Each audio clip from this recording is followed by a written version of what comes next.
হুজুর আমার কাছে বিবাহিত মহিলা খুব ভালো লাগে। আস্তে, দুইজন মহিলাকে আমার কাছে খুব ভালো লাগে। তাদের মধ্যে একজনের ছেলে মেয়ে কিছু হয় নাই, আরেকজনের ছেলে মেয়ে আছে, কিন্তু আমি প্রকাশ করি নাই। এখন আমার প্রশ্ন, তাদের মধ্যে কেউ রাজি থাকলে আমি কি বিবাহ করতে পারবো? পারবো। ইতি উমক নাম বললে মায়ের, তারপরে শারমিন লামিয়া, দিন শেষ, ভাবি আমার বাংলাদেশ। ভুল হলে ক্ষমা করবেন। হ্যাঁ প্রিয় বন্ধু, আপনি সুন্দর প্রশ্ন করেছেন। যাদের ছেলে মেয়ে আছে, যদি আমার ওই প্রিয় বোনের যদি হাজব্যান্ড থাকে, তাহলে আপনি পরকীয়ার দোষে দোষী হবেন, পরকীয়া করবেন না, এটা হারাম। আর যদি দুইজনের স্বামী যদি না থাকে, আপনি বিয়ে করতে পারবেন। আপনি বালেক পুরুষ হলে আপনার পিতামাতার অনুমতি লাগবে না, নারীদের বেলায় অনুমতি লাগবে তাদের। তবে আপনার আম্মা আপনাকে লাড়িলে দিয়ে এনে দিবে, হুত তুই বুঝি ইডি করলি।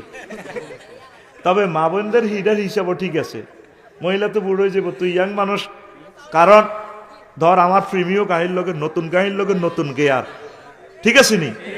এখন গাড়িটার গেয়ার যদি মিস করে, গাড়ি অ্যাকোরেট ফিকা আসতো না। এখন তুই যে দোগরগা বিয়ে করতে চাস, তাইলে হন, এখন তোর যৌবনত্ব তো 60 বছর শেষ দিন পর্যন্ত থাকবো, ভাবি তো 40 বছর শেষ, 40 পর শেষ। এটা স্বাস্থ্য বিজ্ঞান। 45 মিনিট বন্ধ হইব, তুই তো মরবি।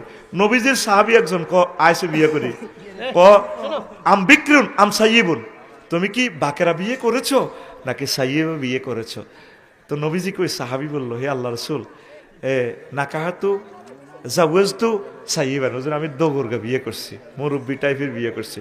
ফাহাল্লাতু জারিয়াতান, তুমি কেন তরুণী বিয়ে করলে না কেন? আমার সাহাবী, তুলাইবুকা ওয়া তুলাইবুহা, সে তোমাকে হাসাতো, তোমাকে নিয়ে খেলতো, তুমি তাকে নিয়ে খেলতে, প্রেমের খেলা, তুমি কেন দুগরগা বিয়ে করলা?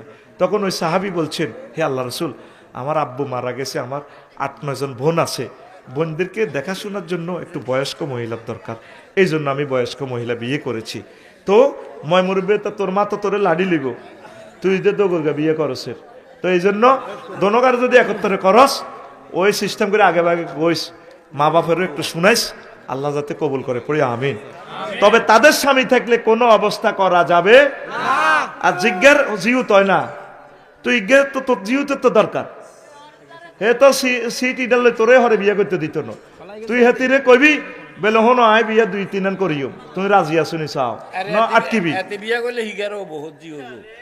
আমিন আমিন।